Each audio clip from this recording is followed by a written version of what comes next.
High, welcome back to Learnixa. আজকে থেকে আমরা ক্লাস 11 এর সেমেস্টার 2 এর খুব সুন্দর একটি গল্প দ্য গার্ডেন পার্টি পড়তে শুরু করব। যেহেতু গল্পটি অনেকটাই বড়, তাই এটি আমরা 4-5টি পার্টে পড়ব। The garden party by Katherine Mansfield. Katherine Mansfield তিনি ছিলেন একজন পোয়েট, একজন ক্রিটিক, একজন চেলিস্ট। চেলিস্ট হচ্ছেন তিনি যিনি চেলো বাজান। চেলো one kind of musical instrument. তিনি জন্মগ্রহণ করেন 14 অক্টোবর 1888 নিউজিল্যান্ডের ওয়েলিংটনে এবং তিনি মারা যান 9 জানুয়ারি 1923। মাত্র 34 বছর বয়সে তিনি টিবি অর্থাৎ যক্ষা রোগে মারা যান। তার এই যে গল্প দ্য গার্ডেন পার্টি, এটি একটি শর্ট স্টোরি এবং এই গল্পটিতে আমরা তার সময়ের একটি সমাজচিত্র খুঁজে পাই। তার লেখা এই যে গল্প দ্য গার্ডেন পার্টি, এটি প্রকাশিত হয়েছিল 1922-এ, তার মৃত্যুর ঠিক 1 বছর আগে। এই যে গল্পটি, এই গল্পটির মধ্যে আমরা কিন্তু একটি অটোবায়োগ্রাফিক্যাল এফেক্ট পাই। তিনি নিজের জীবনে যে সমাজচিত্র দেখেছেন, উচ্চবিত্ত সমাজে বিলং করার পরেও সমাজের শ্রেণী বৈষম্য, সেই যে অযৌক্তিক শ্রেণী বিভাগ, এই সমস্ত কিছু তিনি যা কিছু প্রত্যক্ষ করেছিলেন, নিজে এক্সপিরিয়েন্স করেছিলেন, সেই সমস্ত কিছু কিন্তু এই গল্পটার মধ্যে ফুটে উঠেছে। যা কিছু তার কাছে অযৌক্তিক বলে মনে হতো, অপ্রয়োজনীয় বলে মনে হতো, সেই সমস্ত কিছুর বিরুদ্ধে তিনি এখানে লিখেছেন। গল্পটির বিষয়বস্তু হচ্ছে, দেখানো হচ্ছে একটি হাই ক্লাস সোসাইটির ফ্যামিলি, সেখানে একটি গার্ডেন পার্টির আয়োজন করা হয়েছে, একটা গেট টুগেদার আয়োজন করা হয়েছে, যেখানে খাওয়া দাওয়া, আনন্দ, এই সমস্ত কিছুর ব্যবস্থাপনা করা হয়েছে।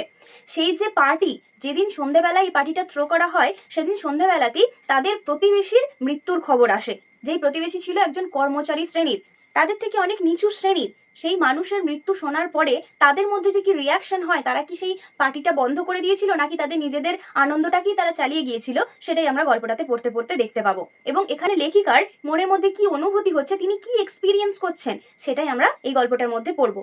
গল্পটিতে অনেকগুলো ক্যারেক্টার রয়েছে, সেই ক্যারেক্টারগুলো আমরা একটু জেনে নেব, যাতে গল্পটি পড়তে পড়তে আমাদের কোথাও গিয়ে অসুবিধা না হয়। প্রথমে শেরিডান ফ্যামিলির চরিত্রগুলি আমরা জানবো। শেরিডান ফ্যামিলিতে কে কে রয়েছে? Mister and Mrs Sheridan. Mister Sheridan খুবই ব্যস্ত একজন মানুষ। মিসেস শেরিডান যিনি ফলস ভ্যানিটি শো করতে ভালোবাসেন, ভীষণই শো অফ করতে ভালোবাসেন। নেক্সট আসছে লরা শেরিডান। লরা এই গল্পের মেন ক্যারেক্টার এবং মিস্টার এবং মিসেস শেরিডানের মেয়ে। Next Meg and Jose. Meg and Jose হচ্ছে 2 সিস্টার্স অফ লরা। এখানে দেখো JOSE এর উচ্চারণটা কিন্তু হচ্ছে হোজেই। যেহেতু ওয়ার্ডটা পর্তুগিজ অরিজিন ক্যারি করছে, তাই এখানে উচ্চারণটা আমরা করব হোজেই। কোথাও কোথাও হয়তো জোস বা জো রয়েছে, কিন্তু এর অ্যাকচুয়াল প্রনাউন্সিয়েশন হচ্ছে হোজেই। এরা দুজনও কিন্তু শো অফ করতে ভীষণ ভালোবাসে, নিজেদের আভিজাত্য নিয়ে অহংকার করতে ভালোবাসে। Next Laurie Sheridan. লরি হচ্ছে লরার ভাই। Next Kitty Maitland, friend of Laura. Sadie, maid servant of Sheridans. Next Hans, a male servant of Sheridans. Next Mr Scott. Mr স্কটের ফ্যামিলি হচ্ছে সেই কর্মচারী শ্রেণীর প্রতিবেশীর ফ্যামিলি যার মৃত্যুর খবর আমরা পাবো। Next M Scott. M Scott হচ্ছেন মিস্টার স্কটের বিধবা স্ত্রী। নেক্সট এমস সিস্টার, এম এর বোন। দ্য কুক, একজন রাঁধুনির উল্লেখ পাবো আমরা। দ্য ওয়ার্কম্যান, কিছুজন কর্মচারীর উল্লেখ পাবো যারা ওই গার্ডেন পার্টিতে একটা মার্কি তৈরি করতে এসছে, বড় তাঁবু খাটাতে এসছে। নেক্সট দ্য ফ্লোরিস্ট, একজন ফুলওয়ালাকে দেখতে পাবো। And the last Godber's man. So these are the characters of the story. এই গল্পটার মেন থিমটা কি? উচ্চবিত্ত ও নিম্নবিত্ত শ্রেণীর মধ্যে বিভেদ, প্রাচুর্যতা এবং অভাব, আনন্দ এবং কষ্ট, ইলিউশন ভার্সেস রিয়ালিটি, চাকচিক্যপূর্ণ জীবন এবং বাস্তবতার মধ্যে যে পার্থক্য, জীবন ও মৃত্যু। সাধারণত এই কটি জিনিসকে কেন্দ্র করি গোটা গল্পটি আমাদের পরিচালিত হচ্ছে। So this is the preface of the story. Now let's get into the text. And after all, the weather was ideal. সর্বোপরি আবহাওয়াটা ছিল খুবই মনোরম। They could not have had a more perfect day for a garden party if they had ordered it. তারা যদি এটাকে অর্ডারও করতো, তাহলে এর থেকে ভালো দিন তারা আর পেত না। আমরা যদি আমাদের মনের মতো বা পারফেক্ট কিছু চাই, তাহলে আমরা কি করি? অর্ডার করি, সেটাকে অর্ডার দিয়ে বানাই। এখানে এক্সাজারেট করে বলা হচ্ছে কি, যে দিনটা এতটাই সুন্দর ছিল, তারা যদি অর্ডারও করতো দিনটাকে, তাহলে এর থেকে ভালো দিন আর তারা পেত না। এখানে হ্যাড শব্দটি গেট অর্থে ব্যবহার হয়েছে। দিনটা কেমন ছিল? উইন্ডলেস, বাতাসহীন। ওয়ার্ম, উষ্ণ। The sky without a cloud, এবং আকাশ ছিল মেঘমুক্ত। Only the blue was veiled. Blue means blue sky. নীল আকাশটা চাদরে ঢাকা ছিল। ভেল মিন্স চাদর। বিয়ের দিন কনের মাথায় যে ওড়নাটা পরানো হয়, সেটাকে সাধারণত বলা হয় ভেল, পাতলা চাদরের মতো যে ওড়নাটা। সেই যে নীল আকাশটা, সেটা কিসে ঢাকা ছিল চাদরের মতো? সোনালী বর্ণের, অর্থাৎ সূর্যের আলোটাকে বোঝানো হচ্ছে। আর্লি মর্নিং এ যে সানলাইট, তার কথা এখানে বলা হচ্ছে। সেই যে রৌদ্রোজ্জ্বল ঝলমলে দিনটা, সেই সোনালী আলোয় নীল আকাশটা ঢেকেছিল। As it is sometimes in early summer, ঠিক যেমনটা গ্রীষ্ম পড়ার শুরুতে হয়ে থাকে। The gardener had been up since dawn, বাগানের মালি ভোরবেলা থেকে কাজ করছে। mowing the lawns and sweeping them, বাগানের যে ঘাসগুলো রয়েছে সেগুলোকে ছাঁটাই করছে, and sweeping them, তাদেরকে ঝাঁট দিচ্ছে। কতক্ষণ পর্যন্ত? until the grass and the dark flat rosettes where the daisy plants had been seen to shine, যতক্ষণ না পর্যন্ত সেই গাঢ় সবুজ যে ঘাসগুলো রয়েছে সেগুলো একটি গোলাপের আকৃতি ধারণ করে। এখানে ডেইজি ফুলের গাছগুলো রয়েছে। অর্থাৎ তোমরা দেখে থাকবে বিভিন্ন পার্কে ছোট ছোট ঘাসগুলোকে ছাঁটাই করে বিভিন্ন শেপ দেওয়া হয়, কখনো অ্যানিমাল, কখনো কোনো ফুলের শেপ দেওয়া হয়। এই যে লরাদের যে বাগানটা রয়েছে সেখানে যে ঘাসগুলো রয়েছে সেগুলোকে ছাঁটাই করে কিসের শেপ দেওয়া হয়েছে? গোলাপের মতো, রোজেটস, অর্থাৎ গোলাপের আকৃতি করা হয়েছে যেখানে ডেইজি ফুলের গাছগুলো রয়েছে। ঘাসগুলো ছাঁটাই করা হচ্ছে যতক্ষণ না পর্যন্ত ওই যে গোলাপের আকৃতিটা রয়েছে সেটা স্পষ্ট হয়ে ফুটে ওঠে। অ্যাজ ফর দ্য রোজেস, যদি আমরা গোলাপের কথা বলতে যাই, you could not help feeling they understood that roses are the only flowers that impress people at garden parties. তাহলে তুমি এটা স্বীকার না করে থাকতে পারবে না যে গোলাপ হচ্ছে সেই ফুল যেটা গার্ডেন পার্টির সমস্ত মানুষকে মুগ্ধ করে দেয়। কারণ গোলাপ আমরা জানি যে ভালোবাসার প্রতীক। বিভিন্ন পার্টিতে বা বিভিন্ন অনুষ্ঠানে দেখবে অতিথিদের বরণ করার জন্য গোলাপ দেওয়া হয়। অর্থাৎ গোলাপ ফুল যে কাউকে মুগ্ধ করে দিতে পারে। দি only flowers that everybody is certain of knowing, এবং এটাই হচ্ছে একমাত্র ফুল যেটা নিশ্চিতভাবে সবাই চেনে। অর্থাৎ বিভিন্ন এমন ফুল রয়েছে হয়তো সেগুলোর আমরা নাম কোনোদিন শুনিনি বা জানি না, কিন্তু গোলাপ, পৃথিবীর তুমি যে কোনো প্রান্তেই যাও সেখানে কিন্তু গোলাপ সবাই চেনে। হান্ড্রেডস, ইয়েস লিটারালি হান্ড্রেডস, শত শত, আক্ষরিক অর্থে শত শত, had come out in a single night, এক রাত্রের মধ্যে ফুটেছিল। অর্থাৎ যেদিন গার্ডেন পার্টি হওয়ার কথা ছিল ঠিক তার আগের দিন রাত্রে প্রচুর গোলাপ ফুল ফুটেছিল। Plenty of flowers. The green bushes bowed down, সবুজ যে ঝোপঝাড়গুলো ছিল সেগুলো মাথা নত করছিল, অত যেন কাউকে ওয়েলকাম করছিল। As though they had been visited by archangels, যেন তাদেরকে স্বর্গের দেবদূতরা পরিদর্শন করতে এসছে।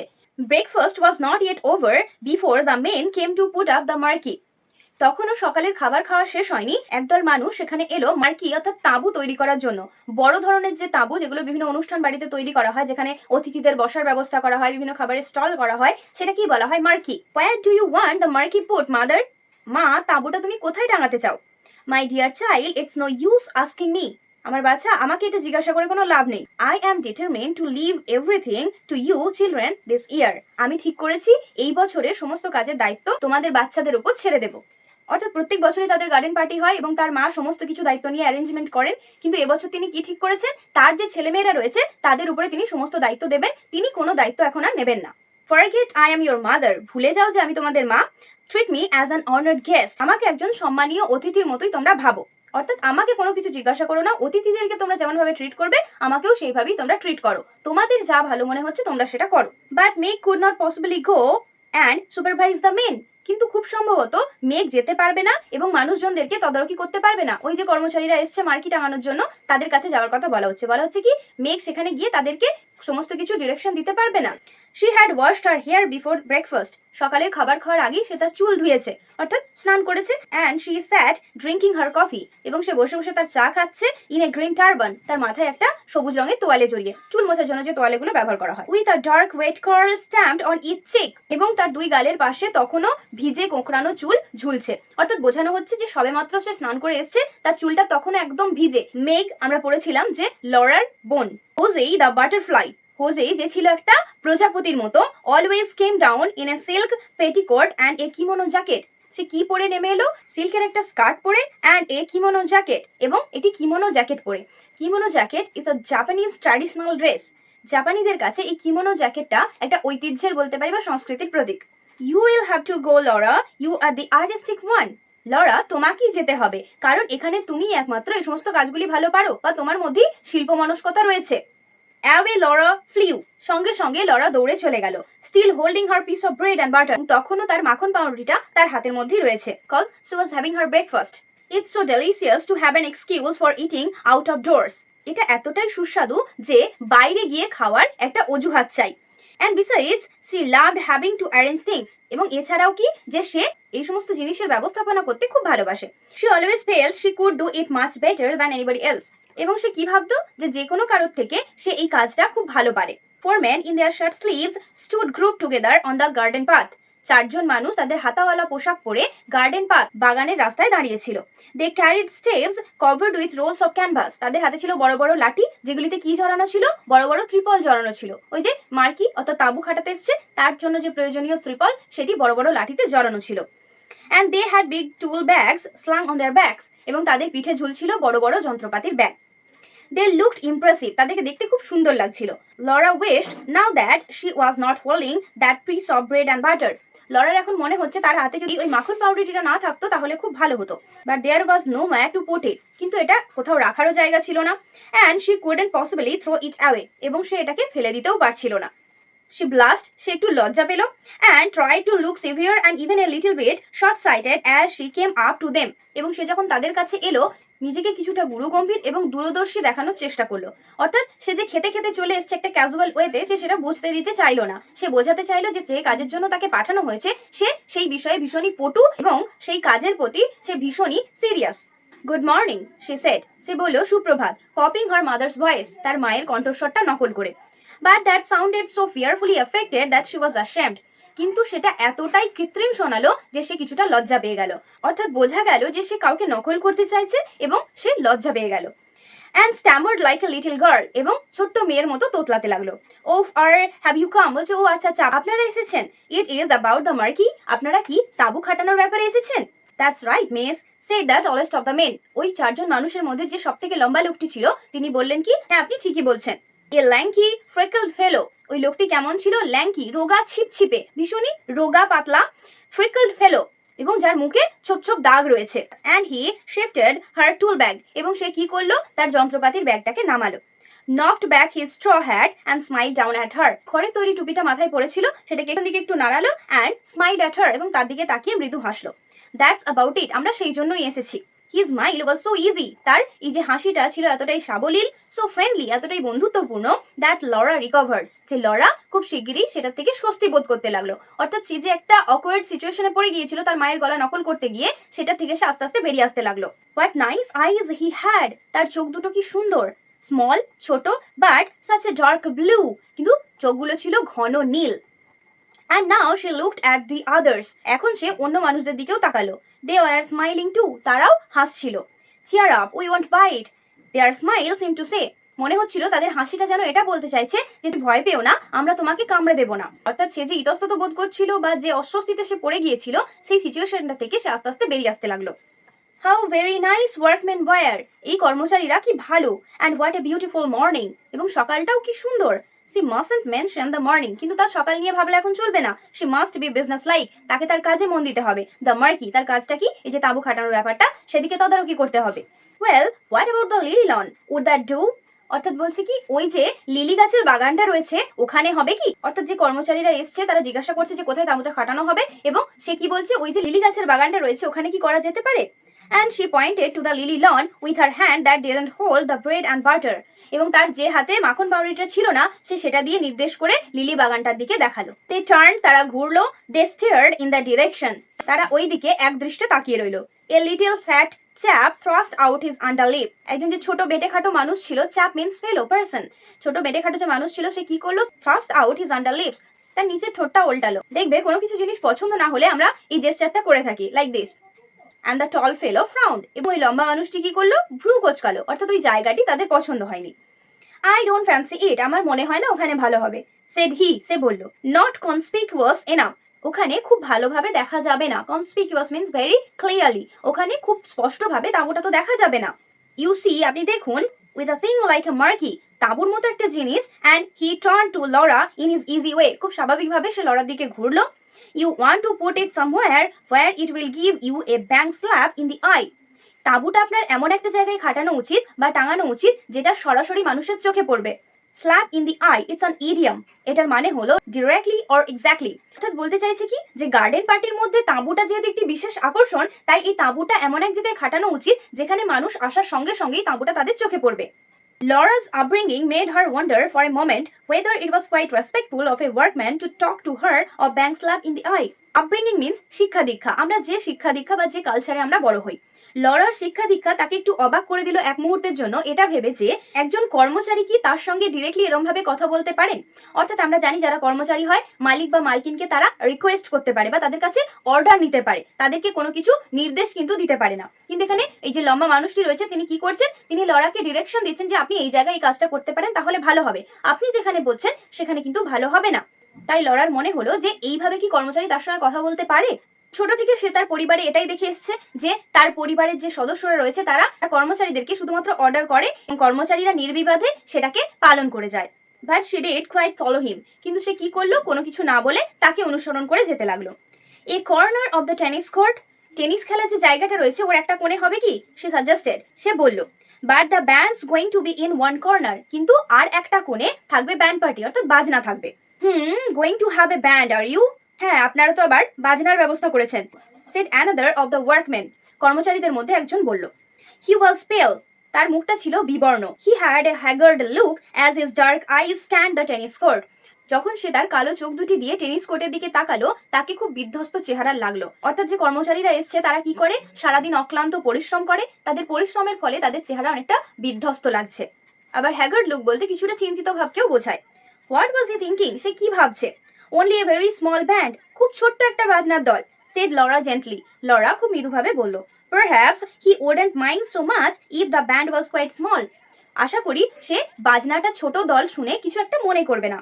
But the tall fellow interrupted, কিন্তু যে লম্বা মানুষটি ছিল সে তাদেরকে থামিয়ে দিল। Look here miss, that's the place, ওই দিকে দেখুন, ওই জায়গাটা। মিস মিন্স আনম্যারিড গার্ল, এখানে লরাকে বোঝানো হচ্ছে। এগেইনস্ট দোজ ট্রিজ, ওই গাছগুলোর সামনে, ওভার দেয়ার, ঠিক ওইখানে, দ্যাট উইল ডু ফাইন, ওখানে খুব ভালো হবে। এগেইনস্ট দ্য কারাকাস, ওই কারাকা গাছের সামনে। কারাকা হচ্ছে নিউজিল্যান্ডে বেড়ে ওঠা এক ধরনের গাছ যার পাতাগুলো খুবই সবুজ চকচকে ধরনের হয় এবং যেখানে থোকা থোকা হলুদ বা কমলা রঙের ফল ধরে। এই গাছগুলিকে একটা আভিজাত্যের প্রতীক হিসেবে ধরা হয়। Then the karaka trees would be hidden, তাহলে তো কারাকা গাছগুলো ঢাকা পড়ে যাবে। দে ওয়ার সো লাভলি, গাছগুলো তো খুবই সুন্দর। With their broad gleaming leaves, তাদের চওড়া ঝলমলে পাতা, and their cluster of yellow fruit, ওই যে ঝাঁকে ঝাঁকে ধরে থাকা হলুদ ফুল। They were like the trees you imagined growing on a desert island, ওই গাছগুলো কিসের কথা মনে করিয়ে দেয়, মরুভূমিতে বেড়ে ওঠা গাছের মতো। প্রাউড, যারা সদর্পে দাঁড়িয়ে রয়েছে। সলিটারি, একাকী, lifting their leaves and fruits to the sun in a kind of silent splendour, একটা মনোরম নীরবতায় সূর্যের বিরুদ্ধে গিয়ে তার সমস্ত পাতা ফল নিয়ে যে দাঁড়িয়ে থাকে। এখানে সাম কাইন্ড অফ খেজুর গাছের কথা আমরা বলতে পারি। আমরা জানি যে মরুভূমির মধ্যে খেজুর গাছ তার মাথা তুলে দাঁড়িয়ে থাকে, যাতে থোকা থোকা খেজুর ধরে থাকে, যেগুলি পাকলে হলুদ রঙের হয়, সেই গাছের কথা। অর্থাৎ বলছে কি, মরুভূমিতে যেমন সেই গাছগুলি সদর্পে দাঁড়িয়ে থাকে সূর্যের বিরুদ্ধে গিয়ে, সূর্য তাদেরকে যেমন কিছু করতে পারে না, এই কারাকা গাছগুলিও তেমন সেই স্বমহিমায় দাঁড়িয়ে রয়েছে। তাদেরকে ঢেকে দেওয়াটা কি ঠিক হবে? Must they be hidden by a marquee, তাদেরকে কি এই তাঁবুটা দিয়ে ঢেকে দেওয়াটা ঠিক হবে? দে মাস্ট, অবশ্যই। Already the men had shouldered their steps, ইতিমধ্যে কর্মচারীরা তাদের লাঠিটা কাঁধে তুলে নিয়েছে। And they were making for the place, জায়গাটা প্রস্তুত করা শুরু করে দিয়েছে। Only that tall fellow was left, শুধুমাত্র লম্বা লোকটি ওখানে দাঁড়িয়েছিল। হি বেন্ট ডাউন, সে ঝুঁকলো। Pinched a sprig of lavender, পিঞ্চড চিমটি কেটে তোলার মতো, ল্যাভেন্ডারের একটি ছোট্ট পাতা সে তুললো। Put his thumb and forefinger to his nose, this is thumb and this is forefinger, সে তার বৃদ্ধাঙ্গুলি এবং তর্জনী দিয়ে নাকের কাছে নিয়ে গেল। and snapped up the smell, এবং গন্ধটাকে শুঁকলো। অর্থাৎ সামনে তার ল্যাভেন্ডার গাছ ছিল, সেই গাছ থেকে সে ছোট্ট একটা পাতা তুললো, সামান্য একটু চিপে নিয়ে সে নাকের কাছে নিয়ে গন্ধটাকে শুঁকতে লাগলো। সেই গন্ধটা মেবি সে পছন্দ করে। When Laura saw that gesture, যখন লরা এই কাজটি দেখলো, she forgot all about the caracas, সে কারাকা গাছের কথা একদম ভুলেই গেল। In her wonder at him caring for things like that, এই সামান্য জিনিসের প্রতি তার যে যত্ন বা সামান্য জিনিসের প্রতি তার যে ভালোবাসা, সেটা দেখে সে খুব অবাক হয়ে গেল। অর্থাৎ তারা যে সোসাইটিতে বিলং করে তাদের কাছে এই জিনিসগুলো কিন্তু কোনো গুরুত্বই পায় না। প্রকৃতির যে ছোট ছোট জিনিসগুলো তাদের কিন্তু চোখেই পড়ে না। তাদের কাছে যা কিছু গ্লোরিয়াস, যা কিছু গ্র্যান্ডিওর, সেগুলোই ম্যাটার করে। তাই এরকম একটা সামান্য জিনিসের প্রতি একটা মানুষের যে ভালোবাসা থাকতে পারে, সেটা দেখে কিন্তু সে খুব অবাক হয়ে গেল। Caring for the smell of lavender, যে সামান্য ল্যাভেন্ডারের পাতার গন্ধ এতটা পছন্দ করে। How many men that she knew would have done such a thing, তার কতজন পরিচিত মানুষ রয়েছে যারা এমন কাজ করতে পারে। ও হাউ এক্সট্রাঅর্ডিনারিলি নাইস ওয়ার্কম্যান ওয়্যার, এই কর্মচারীরা কি দুর্দান্ত ভালো বা কি ভালো মানুষ, সে থট, সে ভাবলো। Why couldn't she have workman for her friends, কেন সেই কর্মচারীদের সঙ্গে বন্ধুত্ব করতে পারে না। Rather than the silly boys she danced with, সেই সমস্ত বোকা বোকা ছেলেগুলোর থেকে যাদের সঙ্গে সে নেচেছিল। And who came to Sunday night supper, যারা রবিবার দিন রাত্রে নৈশভোজের জন্য তাদের বাড়িতে এসেছিল। অর্থাৎ সাপার ইনভিটেশনে যারা এসেছিল তাদের সোসাইটির ছেলেদের কথা বলা হচ্ছে, যারা কেবলমাত্র পার্টি এবং এই সমস্ত জাঁকজমকপূর্ণ জিনিসই পছন্দ করে। She would get on much better with men like this, সে যদি এই সমস্ত মানুষগুলোর সঙ্গে বন্ধুত্ব করতে পারতো তাহলে সে আরো বেশি খুশি হতো। লরা হাই সোসাইটিতে বিলং করলেও সে কিন্তু সিম্পলিসিটিই বেশি পরিমাণে পছন্দ করে। It's all the fault she decided, সে ভাবলো এটা হচ্ছে সেই সমস্ত কিছুর দোষ। As the tall fellow drew something on the back of an envelope, যখন ওই লম্বা মানুষটি একটি খামের পিছনে কিছু একটি আঁকছিল। Something that was to be looked up or left to hang. কোথায় কি লুপ তৈরি করা হবে, অর্থাৎ কাপড়ের ভাঁজ করে গিঁট তৈরি করা হবে, অথবা কোথায় পর্দাটি ঝুলবে। অর্থাৎ বিভিন্ন অনুষ্ঠান বাড়িতে আমরা তাঁবুগুলো দেখেছি, বড় বড় তাঁবুগুলো উপর থেকে বিভিন্ন রং বেরঙের কাপড় টাঙিয়ে জড়িয়ে কোনো একটি গিঁট তৈরি করা হয় বা কোথাও সেই শেষ প্রান্তটা ঝুলতে থাকে। তো এরকমই কিছু একটা ড্রয়িংসে করছিল যে মার্কিটা কিভাবে তৈরি হবে। Of this absurd class distinction, এই সমস্ত কিছু কিসের দোষ? এই যে অযৌক্তিক শ্রেণীবিন্যাস বা শ্রেণী বিভাগ, এই সমস্ত কিছুর দোষ। অর্থাৎ সে যে সোসাইটিতে বিলং করে সেই সোসাইটিতে দাঁড়িয়ে সে কোনো কর্মচারীর সঙ্গে বন্ধুত্ব করতে পারবে না, এটাই নিয়ম, এটাই সে জেনে আসছে। তাই বলছে কি এই সমস্ত কিছুই হলো ওই অযৌক্তিক শ্রেণীবিন্যাসের দোষ, আর কিছুই না। ওয়েল ফর হার পার্ট, কারণ তার নিজের কাছে সে ডিডন্ট ফিল দেম, এগুলো সে কিছুই বুঝতে পারে না। উচ্চবিত্ত, নিম্নবিত্ত, ধনী, দরিদ্র, এই সমস্ত কিছুর ভেদাভেদ সে কিন্তু বুঝতে পারে না। নট এ বিট, একদমই না। নট অ্যান অ্যাটম, এক বিন্দুও না। Not a bit means not at all, and not an atom means not a very single amount, এতটুকুও না, অর্থাৎ বিন্দু মাত্র সে এই বিভেদগুলোর মধ্যে যুক্তি খুঁজে পায় না। And now there come the Chak Chak of wooden hammers, অর্থাৎ এই সমস্ত কথা যখন সে ভাবছে তখন তার কানে কি এলো? কাঠের হাতুড়ির যে ঠক ঠক শব্দ, চক চক মিন্স কাঠের হাতুড়ির ঠক ঠক শব্দ, সেটা তার কানে এলো। Someone whistled, কেউ কেউ শীষ দিচ্ছে। Someone sang out, কেউ হয়তো গান করছে। Are you right there, মেটি? মেটি তুমি ওখানে আছো? মেটি মিন্স ফ্রেন্ড। এখানে লরাকে ওই যে ওয়ার্কম্যান, টল ওয়ার্কম্যান ছিল, সে বন্ধু বলে সম্বোধন করলো। মেটি, বন্ধু। দ্য ফ্রেন্ডলিনেস অফ ইট, এটার যে বন্ধুত্বপূর্ণ ডাক। The just to prove how happy she was, সে যে কতটা খুশি হয়েছে সেটা বোঝানোর জন্য। Just to show the tall fellow how at home she felt, লম্বা লোকটিকে এটা বোঝানোর জন্য যে সে কতটা স্বস্তি অনুভব করছে। And how she despises stupid convention, এই যে বিভেদগুলোকে সে কতটা ঘৃণা করে বা কতটা তুচ্ছ মনে করে। Laura took a big bite of her bread and butter, Laura তার মাখন পাউরুটিটাতে একটা বড় কামড় বসালো। As she stared at the little drawing, ছোট্ট আঁকাটার দিকে এক দৃষ্টে তাকিয়েছিল। অর্থাৎ একজন কর্মচারী শ্রেণীর মানুষ তার মালকিনকে যে বন্ধু বলে সম্বোধন করছে, এটা কিন্তু খুব একটা ক্যাজুয়াল নয়। এখানে যদি লরার জায়গায় মেঘ বা হোজে থাকতো তাহলে কি হতো? তারা রেগে যেত, তারা হয়তো চিৎকার চেঁচামেচি করতো। Laura, Laura, where are you? Laura, Laura তুমি কোথায়? টেলিফোন, লরা তোমার ফোন এসেছে। A voice cried from the house, বাড়ির ভিতর থেকে একটি কণ্ঠস্বর ভেসে এলো। কামিং, আসছি। অ্যাওয়ে শি স্কিম, সে দৌড়ে লাফিয়ে চলে গেল। ওভার দ্য লন, ঘাসের উপর দিয়ে। আপ দ্য পাথ, রাস্তা দিয়ে। আপ দ্য স্টেপস, সিঁড়ি দিয়ে। অ্যাক্রস দ্য ভেরান্দা, বারান্দা দিয়ে। And into the porch, porch মানে ছোট বারান্দা। বেরান্দা আর পোর্চের মধ্যে পার্থক্য রয়েছে। বেরান্দা হচ্ছে বাড়ির ভিতর থেকে বাইরের দিকে বাড়তি কোনো একটি অংশ, যেখানে বসে আড্ডা দেওয়া হয় বা যেখানে কোনো কিছু রিল্যাক্সেশনের জন্য বসা হয়ে থাকে, যেখানে বসে সময় কাটানো যায়। আর পোর্চ হচ্ছে বাড়ির ফ্রন্ট ডোর অথবা ব্যাক ডোরে ঢোকার সময় যে ছোট ফাঁকা অংশটুকু থাকে, চাতাল করা থাকে, সেটা কি বলা হয়? পোর্চ। এর মধ্যে দিয়ে সে চলে গেল। In the hall, her father and lorry, হল ঘরের মধ্যে তার বাবা এবং Laurie were brushing their hats, তাদের টুপি পালিশ করছিল। Ready to go to the office, office যাওয়ার জন্য। লরি, আগে আমরা পড়েছি লরার ভাই। I say Laura, said Laurie very fast, Laura শোনো, you must just give a squeeze at my coat before this afternoon, আজকে বিকেলের আগে তুমি আমার কোটটা একবার দেখে নিও। স্কুইজ মিন্স আ গ্লান্স, একবার চেক করে নিও। See if it wants pressing, দেখে নিও এটা ইস্ত্রি করার প্রয়োজন রয়েছে কিনা। আই উইল, আমি দেখে নেব। সেড শি, সে বলল। Suddenly she couldn't stop herself, হঠাৎ করেই সে নিজের আবেগটাকে আর ধরে রাখতে পারলো না। শি র্যান অ্যাট লরি, সে লরির দিকে ছুটে গেল। And gave him a small quick squeeze, এবং তার কাছে গিয়ে তাকে হালকা করে জড়িয়ে ধরলো। ওফ, I do love parties, don't you, আমি পার্টি ভীষণ পছন্দ করি, তুমি করো না? গ্যাস্পড লরা, লরা হাঁপাতে হাঁপাতে বলল। সে যেহেতু দৌড়ে এসছে তাই সে হাঁপাতে হাঁপাতে তার ভাইকে জড়িয়ে ধরে বললো, আমি তো পার্টি ভীষণ পছন্দ করি, তুমি পছন্দ করো না? অর্থাৎ এখানে যে তার এক্সাইটমেন্ট, তার মনের যে প্রচন্ড আনন্দ, তাকে একজন খুব সাধারণ মানুষ যে তার বন্ধু বলে মনে করেছে, এই মনের মধ্যে যে আনন্দ, সেটা কিন্তু সে প্রকাশ করতে চাইলো। That's all for today and the next part will be uploaded soon.